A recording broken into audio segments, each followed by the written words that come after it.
Alhamdulillahi Rabbil Alamin. Wassalatu wassalamu ala ashrafil anbiya'i wa sayyidil mursalin Sayyidina wa habibina Muhammadin wa ala alihi wa sahabatihi wa tabi'ina wa man tabi'ahum bi ihsanin ila yaumiddin.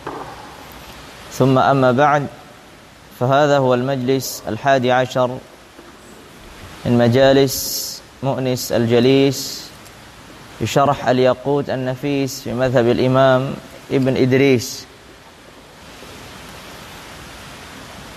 Dan yang terakhir yang kita bahas adalah sunan as-saum, sunnah-sunnah dalam puasa. Entah itu puasa yang sunnah ataupun puasa yang wajib. Sebelum kita berpindah kepada makruhat as-saum atau hal-hal yang dimakruhkan dalam berpuasa, ada beberapa catatan yang mungkin terlewatkan dari pembahasan sunnah-sunnah berpuasa. Pertama, ketika beliau hafizahullah mengatakan sunanus saum walau manduban kathiratun minha ta'jilul fitri idza tayaqqana al-ghurub wa illa harumat ta'jil. Kita mengetahui salah satu sunnah puasa adalah menyegerakan untuk apa? Berbuka. Dan kita katakan sunnah menyegerakan berbuka itu apabila dia yakin telah masuk waktu. Itu sudah kita sebutkan, apabila dia yakin telah masuk waktu dengan terbenamnya matahari. Maka pertanyaannya, lalu bagaimana apabila dia tidak yakin? Dengan arti lain, dia dhann. Ghalabatul dhann, bukan yakin.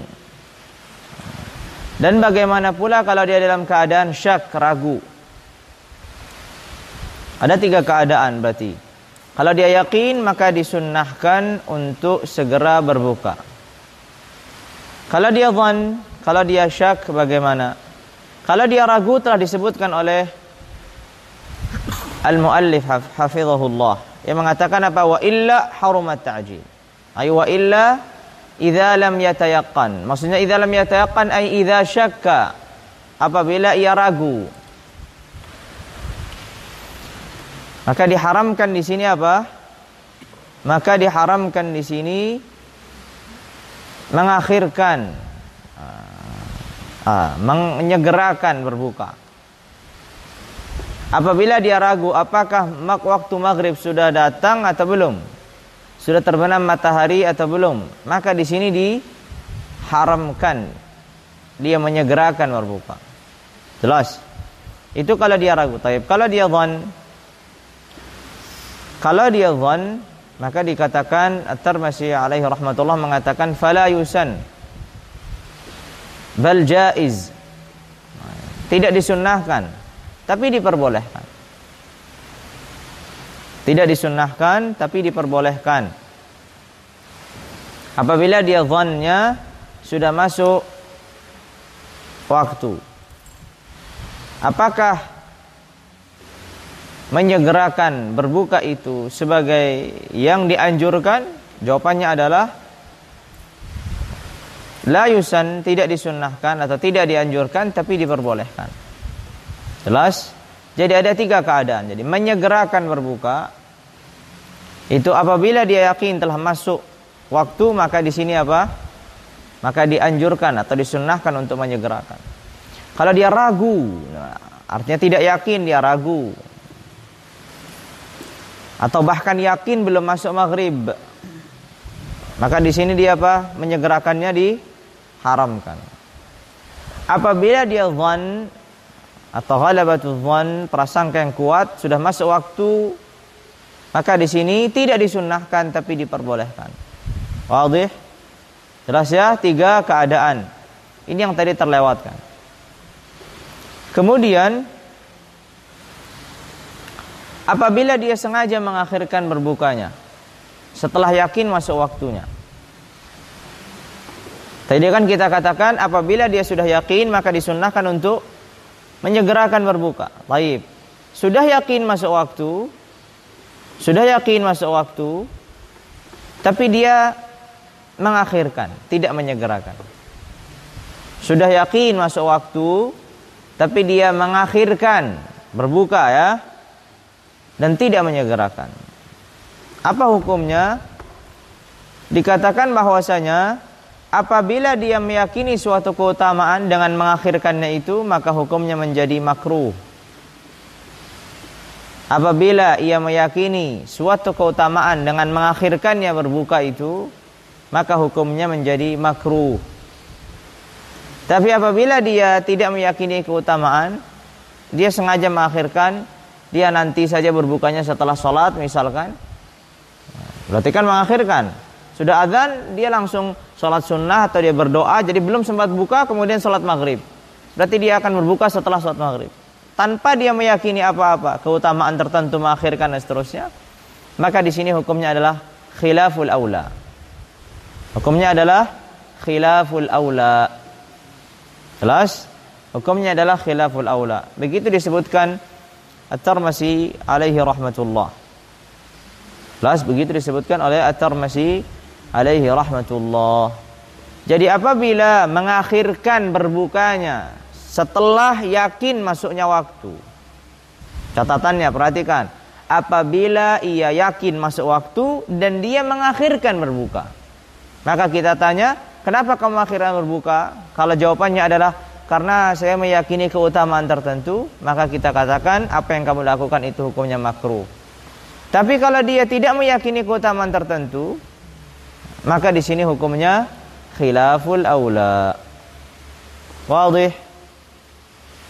Itu yang terlewatkan atau pembahasan yang pertama. Kemudian pembahasan yang kedua yang terlewatkan pula. Di sini tadi saya ragu sebenarnya, tapi karena saya belum baca, jadinya saya kurungkan sampai setelah saya membacanya. Yaitu ketika beliau hafizahullah mengatakan, wa mahallu nadbi ta'khiris suhur in tayaqqana baqa al-lail wa illa haruma.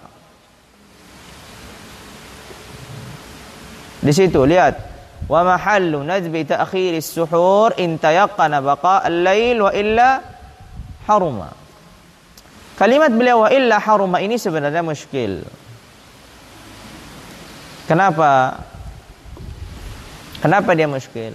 Perhatikan, apabila seseorang ragu apakah subuh sudah masuk atau belum masuk, soal, bolehkah dia masih memakan sahur? Boleh. Apabila dia ragu subuh sudah masuk atau belum masuk, bolehkah dia masih makan sahur? Jawabannya boleh. Kenapa? Baqa'an 'alal asl. Karena diperpegang dengan hukum asal. Hukum asalnya sudah masuk waktu atau belum? Belum. Kecuali nanti setelah dia makan, ternyata setelah itu dia mengetahui bahwasanya makannya tadi itu sudah pada waktu subuh, maka hukum puasanya tentu tidak sah. Karena la ibrata bidzan al-bayyin khata'uhu. Karena tidak ada ibrah, tidak dianggap suatu dzan yang yang nampak kesalahannya. Maka di sini muskil. Kenapa beliau mengatakan in tayaqqan baqa'al wa illa haruma? Nah, kemudian saya mencari beliau menukil dari mana. Ternyata saya buka di Hasyiah Tirmidzi, dibuka di Al-Bajuri, tidak ada. Justru yang ada adalah misalkan di Tirmidzi atau di Bajuri mengatakan bahwasanya kalau dia tidak yakin, makanya maksudnya dia ragu, idza syakka fi baqa'il lail fala yusan. Tidak disunnahkan mengakhirkannya. Bukan diharamkan.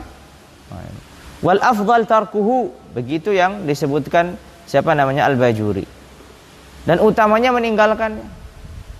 At-Tirmidzi mengatakan fala yusan, tidak disunnahkan dia mengakhirkan sahur atau suhur sampai batasan waktu yang diragukan sudah masuk waktu atau belum. Kalau beliau di sini mengatakan apa? Wa illa haruma. Ya kan? Diharamkan. Wa hadza fihi iskal wallahu alam, yahtaju ila su'alihi hafizahullah. Perlu kita tanya beliau apa maksudnya wa illa haruma. Tapi ala kulli hal yang saya baca di Hasyiah Al-Bajuri atau di Tarmasi sama mengatakan, di At-Tarmasi misalkan dikatakan fala yusan, tidak disunnahkan. Baik, hatta nangqul kalamahu. Unzur madza qala huna.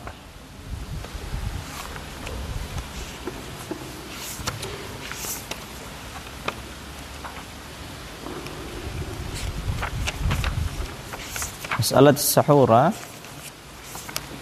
طيب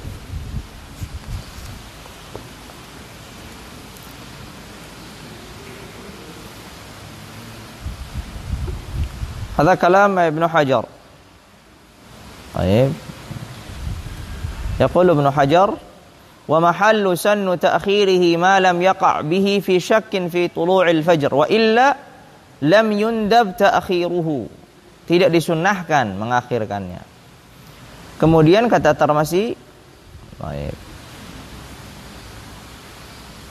ma lam yaqa' bihi fi syakkin qala wa tayyib ila akhiri. Kemudian dia qauluhu lam yundab ta'khiru ay ta'khir as-su'ur fatarkuhu ay fatarku at-ta'khir ila dzalika aula. Baik, ta'khir tarkuhu tarku at-ta'khir ila dzalika aula. Baik, tarkuhu afdal. Begitu juga Al-Bajuri mengatakan wal afdal tarkuhu, utamanya dia meninggalkan. Ala kulli hal, ini yang saya dapatkan di Hasyiah Al-Bajuri dan begitu juga di Hasyiah At-Tarmasi alaihi atau rahimahumullahu tabaraka wa taala. Sedangkan apa yang beliau sebutkan ini yahtaju ila nazar wa yahtaju ila soal. Kemudian pembahasan yang terakhir dalam pembahasan sunan as-saum yang terlewatkan adalah kita mengetahui bahwasanya disunnahkan pula dalam puasa itu sebelum masuk waktu dia mandi apabila memiliki tanggung jawab mandi besar. Al-ightisalu lil muhdits hadath al-akbar. Disunnahkan bagi orang yang muhdits hadath akbar untuk mandi. Entah itu junub, entah itu haid, entah itu nufas yang sudah suci sebelum subuh misalkan. Atau misalkan seorang yang menggauli istrinya di malam harinya belum sempat mandi, maka disunnahkan baginya untuk apa? Untuk mandi sebelum masuknya waktu subuh, agar dia memulai ibadah itu dalam keadaan suci. Walaupun apabila dia tidak mandi, sah atau tidak sah? Puasanya tetap sah. Baik, misalkan setelah menggauli istrinya dia belum sempat mandi, tiba-tiba sudah adzan subuh. Belum sempat mandi, maka dia tetap sah. Wadih ya? Itu pembahasan yang terakhir dari sunan as-saum. Dengan ini selesai sunnah-sunnah as-saum. Tsumma qala hafizahullah makruhat as-saum. Hal-hal yang dimakruhkan dalam puasa.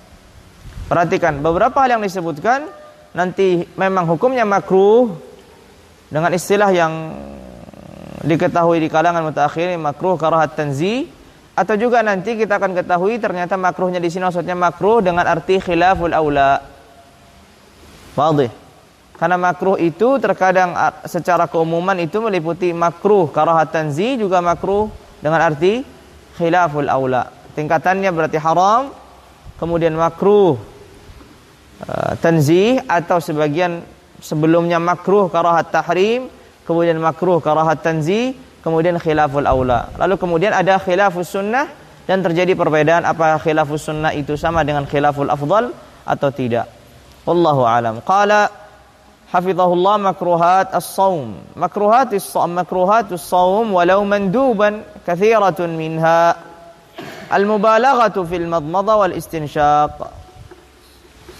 Al-mubalaghah fil madmadha wal istinshaq illam yakhaf sabqa ma'ihima atau ma'ihima ilal halqi wa illa harumat. Di sini membahas tentang hal-hal yang dimakruhkan dalam berpuasa. Puasa apa? Mutlaqan. Sawaan dia puasa sunnah atau puasa yang fardu. Puasa yang sunnah ataupun puasa yang fardu. Baik. Di antaranya kata beliau katsiratun, banyak yang makruhat itu. Di antaranya adalah apa? Berlebihan dalam madmadah dan istinsyaq. Berlebihan dalam madmadah dan istinsyaq. Berlebihan di sini maksudnya adalah berlebihan dalam madmadah dan istinsyak pada yang disunnahkan. Yang disunnahkan berapa kali madmadah dan istinsyak itu? Ketika wudu 3 kali. Kalau seandainya dia menambah yang keempat tanpa mubalaghah. Jelas? Kalau dia menambah yang keempat tanpa mubalaghah. Ini kita tahu bahwasanya ini makruh hatta dalam wudu. Apalagi kalau dalam keadaan puasa. Wadih ya ikhwan. Jadi mubalaghah dalam madmadah dan istinsyak itu dalam lingkup ketika dia itu adalah hukumnya sunnah. Madmadah dan istinsyaknya. Madmadah dan istinsyak sunnah dalam 3 kali. Pertama, kedua, dan ketiga. Kalau dia sudah lebih, keempat, kelima, keenam, ketujuh, misalkan madmadah istinsyak, madmadah istinsyak. 10 kali dia madmadah istinsyaknya ketika dia berwudu. Setelah lebih daripada 3, ini hukumnya nanti menjadi makruh. Jangankan dia berlebihan, dia tidak berlebihan aja makruh. Apalagi kalau berlebihan. Apalagi kaitannya dengan puasa, lebih lagi. Wadih ya ikhwan, jelas ya? Maka dikatakan berlebihan dalam madmadah dan istinsyak dalam yang sunnah tadi, yaitu madmadah dan istinsyak yang pertama, madmadah istinsyak yang kedua, madmadah istinsyak yang ketiga, ketika dia dalam keadaan puasa. Kalau di luar puasa, apa hukumnya mubalaghah dalam madmadah dan istinsyak? Hukumnya sunnah. Kalau dia tidak puasa, apa itu madmadah dan istinsyak? Madmadah dan istinsyak itu sunnah, dan mubalaghah berlebihan dalam madmadah dan istinsyak itu sunnah yang lain. Jadi ada sunnah, ada sunnah madmadah dan sunnah istinsyak, ada sunnah mubalaghah dalam madmadah dan istinsyak. Karena madmadah atau istinsyak hanya sebatas masukkan air ke dalam mulut dan masukkan ke dalam hidung. Itu namanya madmadah dan istinsyak. Tapi kalau dia misalkan berkumur atau namanya apa, airnya dimasukkan lebih daripada hanya di awal mulutnya masuk ke dalam, maksudnya bukan sampai ditelan. Begitu juga ketika masukkan air kepada hidung, bukan hanya sebatas di ujung hidungnya, melainkan sampai sedikit masuk ke dalam. Itu semuanya hanya mubalaghah, berlebihan dalam madmadah dan istinsyak. Dan itu hukumnya sunnah ketika dia orang tidak puasa. Tapi kalau dia puasa, maka menjadi hukumnya makruh. Jelas. Tapi madmadah dan istinsyaknya tetap sunnah. Yang makruh apa? Mubalaghahnya berlebihan. Jelas ya? Baik. Lalu kemudian kata beliau, dan ini dengan catatan kapan menjadi makruh? Catatannya apa? Bila dia tidak takut air yang digunakan untuk madmadah dan istinsyak itu apa? Masuk ke dalam jaufnya. Kalau dia takut masuk ke dalam jaufnya, maka kata beliau di sini, wa illa harumat. Wa illa harumat. Maka ini menjadi haram. Tentu menjadi haram apabila dalam puasa yang fardu. Kalau dia dalam puasa yang sunnah tidak haram, cukup aja kita katakan batal dan selesai. Karena al-mutatawwi'u amiru nafsihi, orang yang melakukan sesuatu yang sunnah itu, dia adalah orang yang memiliki dirinya. Dia mau batal terserah, dia mau lanjut terserah. Wadih. Al-mutatawwi'u amiru nafsihi.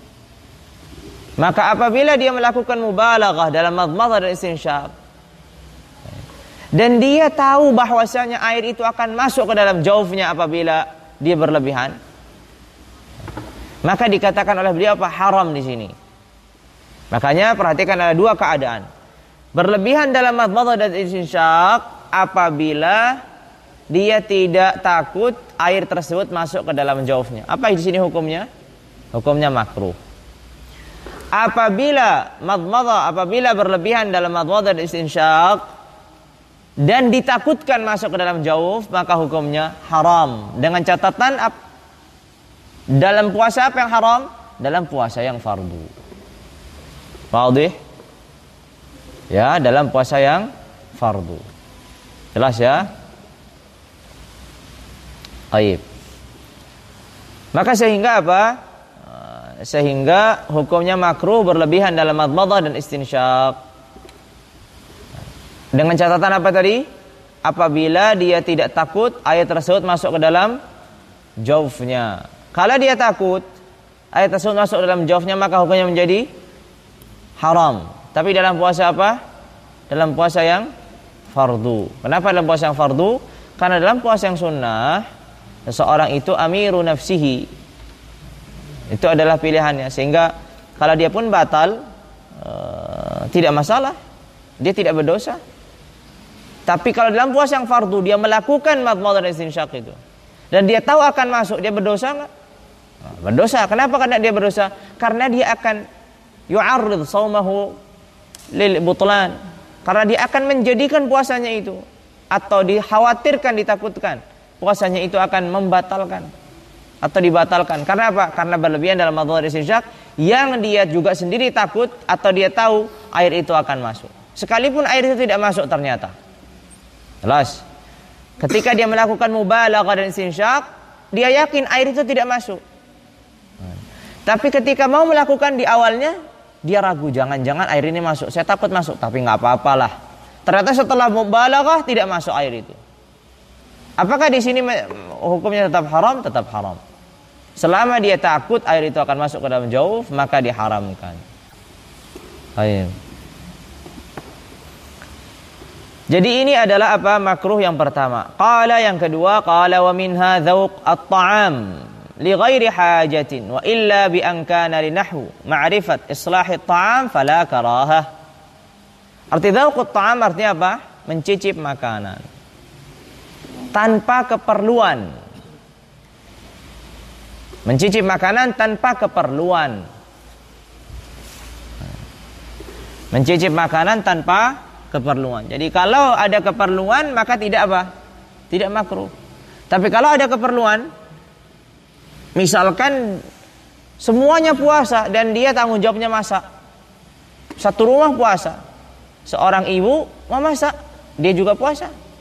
Baik. Kalau dia tidak mencicipi ini, makanannya bisa jadi asin sekali atau manis sekali atau pedas sekali. Baik. Maka ada apa? Ada keperluan untuk mencicipi makanan tersebut. Baik. Maka di sini apa? Dikatakan apa? Kapan makruh? Apabila ada keperluan. Baik. Apabila di sana mencicipi makanan menjadi makruh apabila ada keperluan. Baik. Apabila di sana ada orang yang tidak puasa, tapi dia yang masak, di sampingnya ada yang tidak puasa. Orang tidak puasa bisa nyicipin nggak? Nggak bisa. Sekarang di sini yang masak ini, apakah sekarang dia dimakruhkan baginya untuk mencicipi makanan atau tidak? Soal. Kan dikatakan tadi apa? Mencicipi makanan makruh apabila tidak ada keperluan. Kalau ada keperluan, makruh enggak? Enggak. Seperti contohnya mencicipi islahut ta'am. Untuk apa? Ketika masak dia memperbaiki mana? Maksudnya dia ketika masak, dia kan butuh mencicipi. Baik. Nah, sekarang pertanyaan saya adalah apabila di sana ada orang di sampingnya yang tidak puasa, tapi dia nggak masak, yang masak adalah yang puasa ini. Apakah yang masak ini ketika mencicipi hukumnya makruh atau tidak makruh mencicipi makanan ini karena ada orang yang tidak puasa dan bisa mencicipi? At-Tirmidzi, baik, rahimahullah menyebutkan masalah ini. At-Tirmidzi rahimahullah menyebutkan masalah. Pertama ya kawan, yang disebutkan para fuqaha. Baik. Itu masalah di sini Tirmidzi dalam 660. Baik. Secara nassan biar kita baca apa kata beliau secara nassan.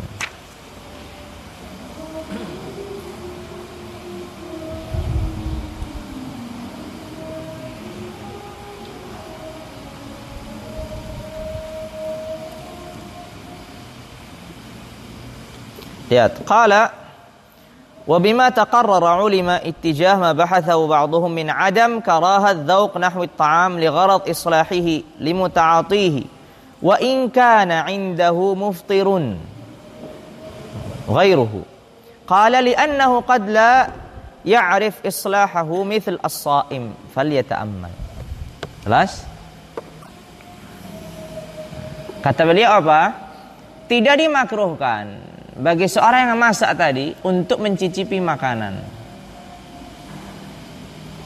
Sekalipun di sana ada orang yang tidak puasa.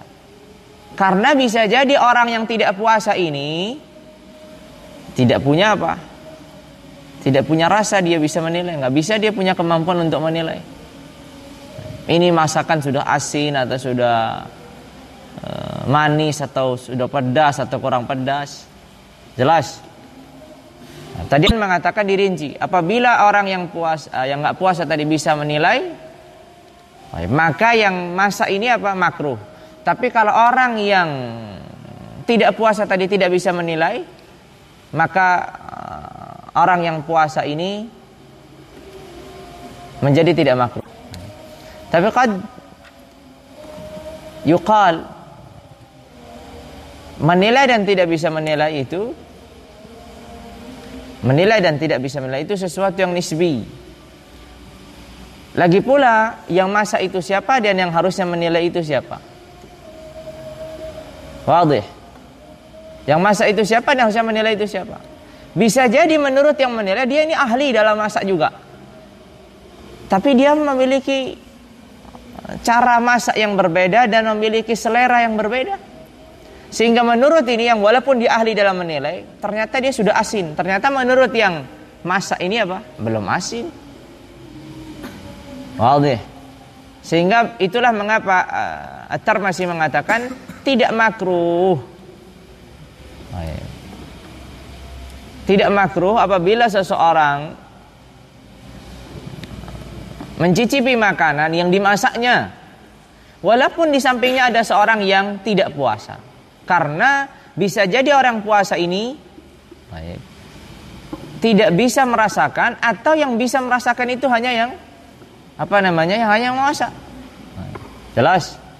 Ya, namanya orang terkadang ini sudah pedas atau belum? Ternyata yang ini yang mencicipi orang tidak suka pedas, padahal dia juga misalkan dia juga koki yang hebat, tapi dia kebetulan nggak suka pedas. Nah, dia merasakan ini sudah pedas sekali, padahal yang masak, menurut yang masak setelah dia berbuka ternyata belum, nggak pedas sama sekali. Nah, jelas, nah, mungkin begitu. Maka sehingga apa? Ala kulli hal tidak makruh kalau ada keperluan. Taib, kemudian qala hafizahullah wa minha al-hijamah wal hajmu wal fasdu li ghairi hajatin bin nisbati li dha'ifil badan fa in kana dhalika li hajatin aw bila hajatin wa huwa qawiyyul badan fala karahah. Perhatikan di sini al-hijamah wal hajm wal fasd. Ada hijamah, ada al-fasd. Taib, dan kita ketahui apa arti al-hijamah? Bekam. Apa arti al-hijamah? Bekam. Sedangkan al-fasdu itu mirip dengan hijamah, mirip dengan bekam. Tapi yang ada dalam hadis adalah al-hijamah. Yang ada dalam sebutkan dalam hadis tentang masalah ini adalah al-hijamah.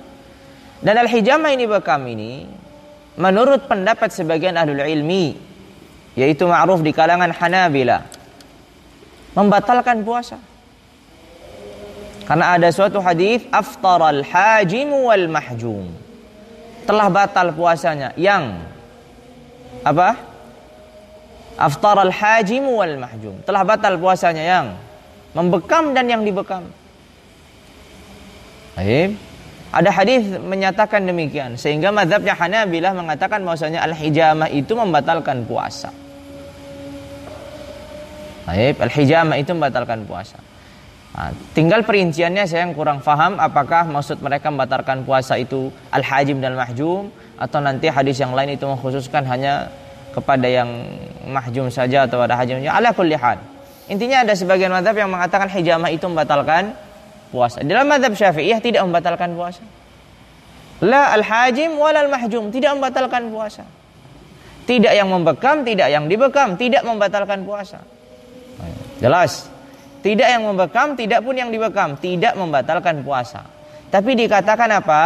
Tapi dikatakan makruh. Baik, tapi dikatakan hukumnya apa? Di sini dikatakan apa? Makruh. Walaupun ini sebagai catatan, walaupun yang mu'tamad di dalam madhab hijamah ya, walaupun yang mu'tamad di dalam madhab hukumnya bukan makruh secara detail tapi khilaful aula. Al-hijamah tanpa hajah, tanpa keperluan. Al-hijamah tanpa hajah, artinya tanpa keperluan, itu hukumnya khilaful aula. Begitu yang mu'tamadnya Ibnu Hajar di dalam Tuhfah dan Ar-Ramli di dalam An-Nihayah sebagaimana dinukilkan At-Tarmasi.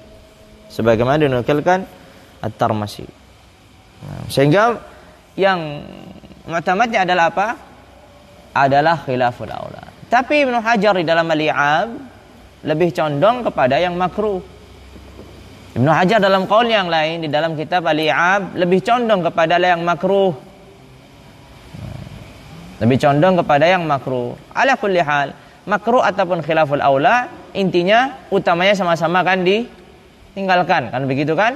Entah itu dia makruh, entah itu khilaful aula, utamanya sama-sama ditinggalkan. Maka dikatakan al-hijamah. Sedangkan al-fasdu diqiyaskan kepada al-hijamah. Begitu aja. Al-fasdu diqiyaskan kepada al-hijamah. Maka al-hijamatu wal-hajmu, kasih catatan di bawah. Al-hijamatu adalah maksudnya apa? Muhtajiman dan hajim. Kalau hijamah itu maksudnya yang dibekam, sedangkan hajmu yang membekam, dua-duanya. Makruh bagi dua-duanya, bagi yang dibekam, bagi yang membekam. Begitu juga al-fasdu. Atau lebih tepatnya tadi yang mu'tamad khilaful aula tadi. Tapi dengan catatan li ghairi hajatin bin nisbati li dha'ifil badan.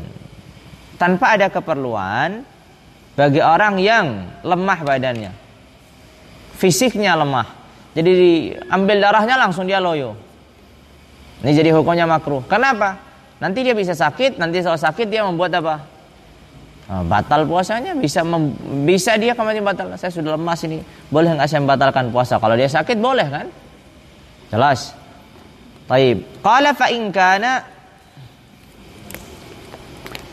kana dzalika li hajatin aw bila hajatin wa huwa qawiyul badan fala karaha. Apabila itu akan ada keperluan, taib. Atau tidak ada keperluan tapi dia ini badannya fisiknya kuat, maka tidak makruh. Ya, atau tidak khilaful aula tadi. Wadih? Tidak khilaful aula tadi. Tapi khurujan minal khilaf, keluar dari perbedaan, maka utamanya seseorang tidak melakukan hijamah itu. Ya, khurujan minal khilaf, keluar dari perbedaan, terlebih lagi yang mengatakan membatalkan ada ulama Hanabilah tidak melakukan hijamah itu. Wadih ya ikhwan? Taib, thumma qala hafizahullah wa minha madh nahwu al-'alq atau al-'ilq. Ini apa namanya? Alladzi la yatahallal minhu syai' yasilu ila al-jawf. Ini hukumnya apa? Hukumnya makruh. Taib 'ala al-mu'tamad, itu apa? Mengunyah sesuatu. Mengunyah sesuatu dan sesuatu ini tidak hancur. La yatahallal. Sesuatu ini tidak hancur. Dia tetap aja begitu. Al-'ilq ini atau al-'alq ini, al-'ilq itu adalah semacam permen karet. Tapi bukan permen karet yang kita kenal, yang dibuat dari bahan-bahan kimia lah. Di sana ada tumbuhan yang mana dibuat darinya itu permen karet itu. Ini sangat keras dia dan lentur juga. Maka sehingga ketika dikunyah nggak akan hancur dia. Berbeda dengan permen karet ini. Ini ente kunyah akan apa? Ada rasanya, ya kan? Kalau ini al-'alq yang dimaksud di sini itu tidak ada rasanya. Tidak rasanya tawar. Rasanya tawar. Jadi nggak ada rasanya. Dan dia tidak hancur. Sehingga kalau orang mengunyahnya, dia tidak hancur. Makanya dikatakan di sini apa? Alladzi la yatahallal minhu syai'. Sesuatu yang tidak hancur. Sesuatu yang tidak ada sesuatu yang keluar darinya. Kalau makan permen karet yang sekarang itu, ada rasanya nggak? Berarti ada gula yang masuk. Bercampur dengan air, dengan apa ludahnya ditelan, berarti dia batal. Wadih. Makanya dimatakan yang makruh itu. Ya, yang makruh itu. Makanya kalau fa'in tahallal, kalau dia misalkan hancur atau keluar darinya ini setelah dikunyah sesuatu, dan nanti kemudian ditelan, maka menjadi apa? Menjadi haram pada puasa yang fardu. Wadih ya? Baik. Qala thumma qala rahimahullah wa minha at-talabbusu bi syahwatin la tubtilu as-shaum kasyammil wardi war rayahin. Begitu pula yang dimakruhkan at-talabbusu bi syahwatin, melakukan sesuatu syahwat yang tidak membatalkan puasa. Ini yang tadi saya isyaratkan tadi ketika di awal di majelis yang sebelumnya. Seperti apa contohnya? Syamul ward, mencium apa? Bunga mawar. Al-ward artinya bunga mawar. Kemudian ar-rayahin. Ar-rayahin dijamak dari raihan yang kita kenal kemarin, semacam dengan kemangi. Intinya mencium sesuatu yang harum. Hatta misalkan apa, menggunakan parfum. Ini kalau dia apa? Indera penciumannya. Jelas? Matanya ya disebutkan hal ini. Kalau dia melihat pemandangan yang indah, nah itu sama. Telinganya juga sama. Apa contohnya telinganya? Pendengaran. Musik haram. Kan di sini dikatakan sesuatu labas. Kalau musik bisa masuk di sini, tapi musik jelas kita sudah katakan dia haram dengan sendirinya gitu. Tapi dia mubah. Tapi dia mengganggu puasa. Nasyid? Apa contohnya? Sesuatu yang dengan syahwat. Contohnya dia menikmati suara istrinya.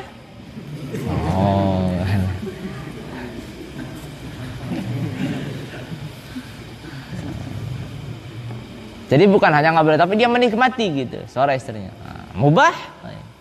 Mubah atau haram? Mubah. Jelas? Tapi dia puasa.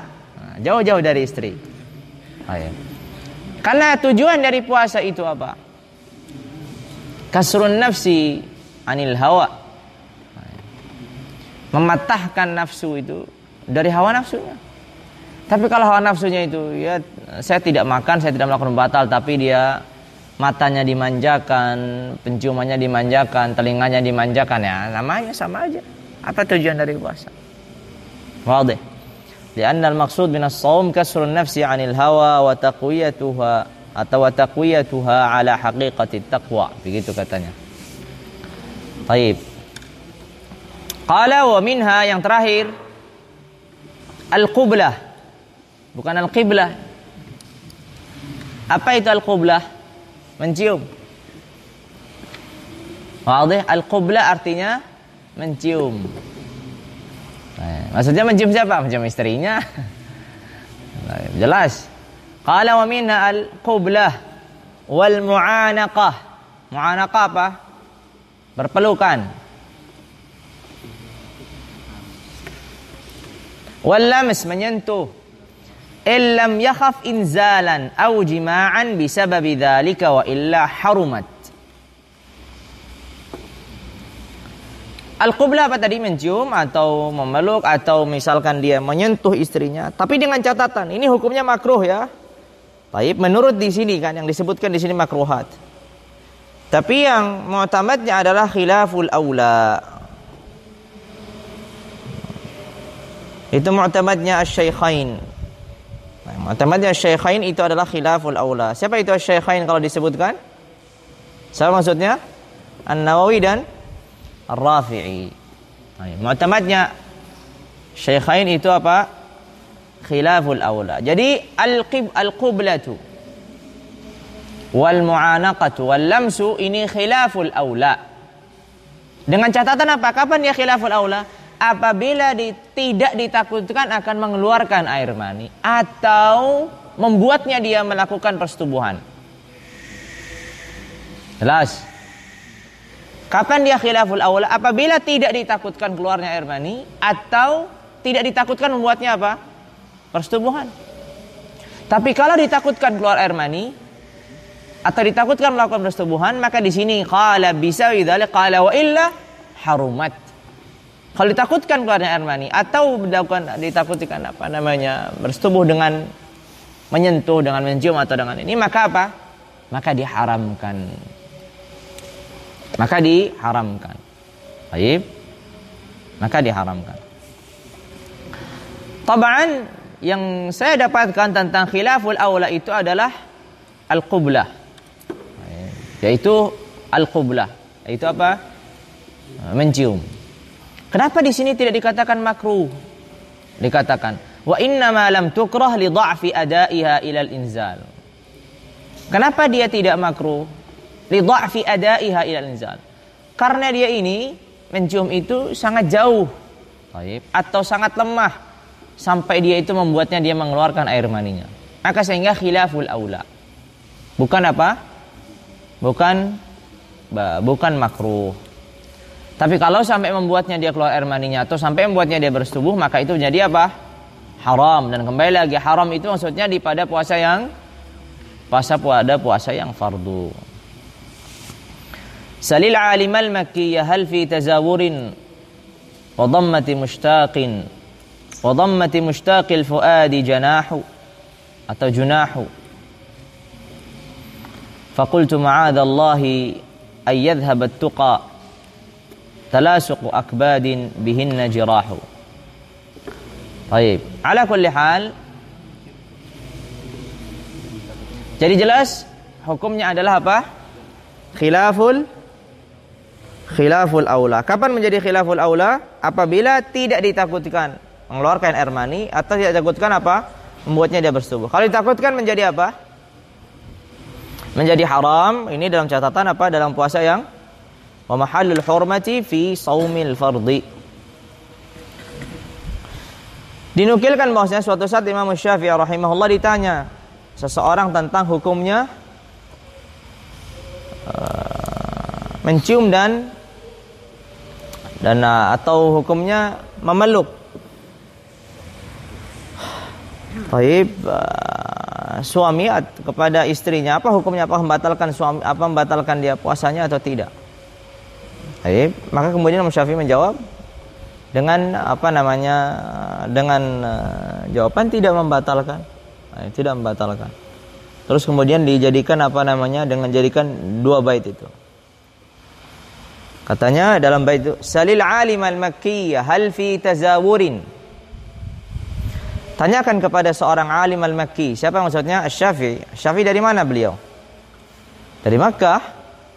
Salil alim al-makkiyah hal fi tazawurin wa dhammati mushtaqin atau wa dhammati mushtaqil fuadi junahu. Tanyakan kepada alim Makki, apakah bertemu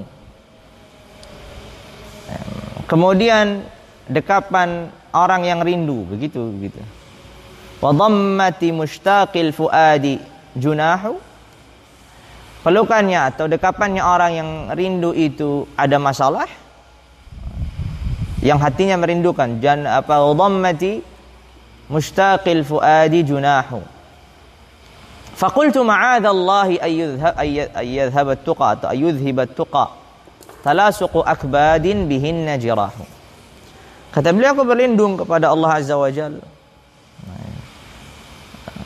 bahwasanya ketakwaan itu hilang disebabkan karena talasuqu akbadin, bertemunya dua hati yang memiliki rasa rindu. Wadih, kata beliau begitu. Hafalkan baitnya, bagus. Bahaya kalian begini dihafalkan aja. Salil alim al-makkiyya fi tazawurin wa dhammati mushtaqin atau wa dhammati mushtaqil fuadi junahu. Faqultu ma'adallahi ay yudhhiba at-tuqa. Faqultu ma'adallahi ay yudhhiba at-tuqa talasuqu akbadin bihinna jirahu. Jirah artinya sebenarnya luka. Taban arti dalam bahasa Arabnya lebih indah daripada arti bahasa Indonesianya. Atau karena memang saya nggak bisa bahasa Indonesia. Baik.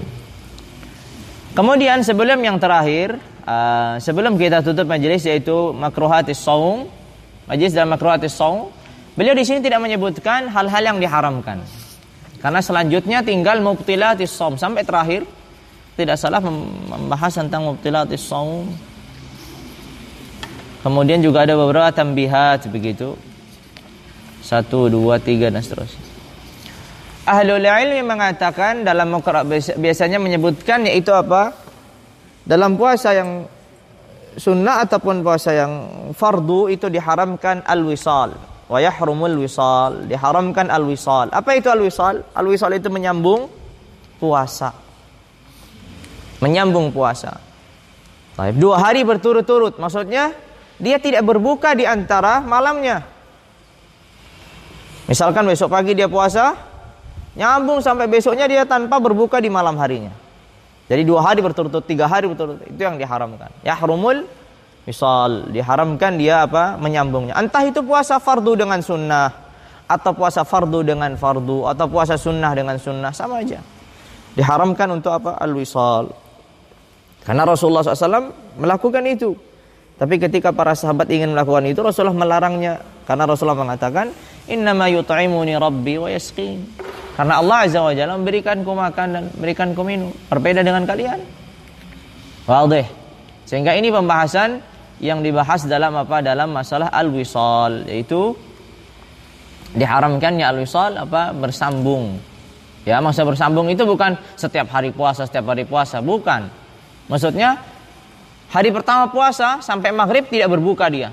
Malamnya lanjut puasa sampai hari kedua. Bayangkan 2 hari nggak makan, nggak minum. Gimana keadaannya? Baik.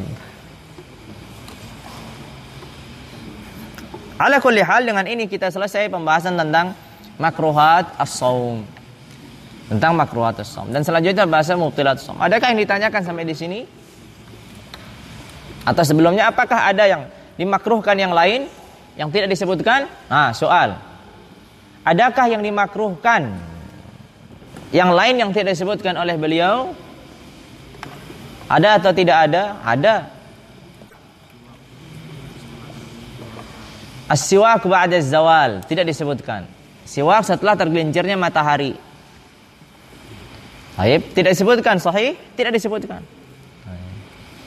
As-siwak ba'da zawal, siwak setelah tergelincirnya matahari itu hukumnya dimakruhkan. Bersiwak setelah tergelincirnya matahari itu dimakruhkan. Kenapa setelah tergelincirnya matahari dan tidak dikatakan dari awal sebelum tergelincir matahari juga? Karena dikatakan perubahan yang terjadi pada aroma mulut itu sebelum tergelincirnya matahari itu biasanya disebabkan karena makanan yang ada dalam perutnya. Sedangkan setelah tergelincirnya matahari itu disebabkan karena kekosongan perutnya. Wadih? Itu normalnya begitu. Jelas? Normalnya begitu. Begitu juga sebagian ulama Syafi'iyah berdalil, tapi dalilnya dengan hadis dhaif. Ada hadisnya apa? La khalu apa? Yumsuna wa khalufu famis shaim. Ada kalimat yumsuna wal masa ba'da zawal. La khalufu famis shaim atyabu 'indallahi min rihil misk. Tapi ada suatu faedah. Ketika Rasulullah SAW bersabda la khulufu atau la khalufu, la dengan dhammal kha, la khulufu famis shaim atyabu 'indallahi min rihil misk. Aromanya mulutnya orang yang berpuasa itu di hadapan Allah lebih baik, lebih thayyib daripada apa? Daripada rih al-misk, daripada aroma misk. Ibnu Hajar al-Haytami dalam kitab Al-Manhaj al-Qawi mengatakan bahwasanya maksudnya atyab di sini maksudnya sanaullahi wa ridhah. Maksudnya Allah Azza wa Jalla memuji dan merelakannya. Dan ini tidak khusus nanti ketika di hari kiamat. Bahkan ketika di dunia sudah. Jelas? Jadi maksudnya bukan nanti ketika di hari kiamat itu lebih baik, tapi di dunia juga. Wadih. Jadi ketika dia saat berpuasa dan kemudian aromanya itu berubah setelah habis duhur misalkan, habis zawal, maka itu di hadapan Allah saat itu juga itu atyabu 'indallahi min rihil misk. Di hadapan Allah. Maksudnya Allah sangat rela, bahkan lebih daripada baik daripada aroma misk di hadapan Allah. Bukan hanya sebatas di hari kiamat. Wadih. Itu disebutkan Ibnu Hajar dalam Al-Manhajul Qawi. Wallahu a'lam bishawab. Ada yang lain yang dimakruhkan yang tidak disebutkan? Ada yang lain yang dimakruhkan yang tidak disebutkan? Makruhat yang lain mungkin, atau secara umum ya makruhnya itu bisa makruh, bisa khilaful aula, adalah meninggalkan yang sunnah-sunnah tadi.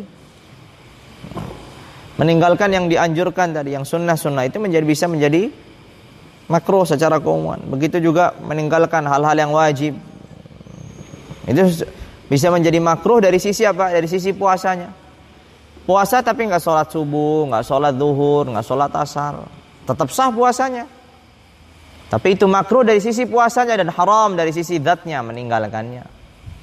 Itu sudah kita sebutkan atau isyaratkan di pelajaran sebelumnya. Wallahu a'lam. Adakah pertanyaan sampai di sini? Taib. Selanjutnya adalah pembatal-pembatal puasa. Insyaallah azza wajalla kita ambil pada pertemuan besok insyaallah. Dan ini pembatal puasa yang paling panjang pembahasannya. Karena ada 11 pembatal. Sehingga paling panjang bahasanya. Kemudian beliau menyebutkan beberapa catatan yang itu juga menjadi penting di akhir. Baik. Enggak ada pertanyaan sampai di sini? Wadih ya? Baik. Idza ma fi soal, khalas naktafi ila huna. Subhanakallahumma wa bihamdika asyhadu an la ilaha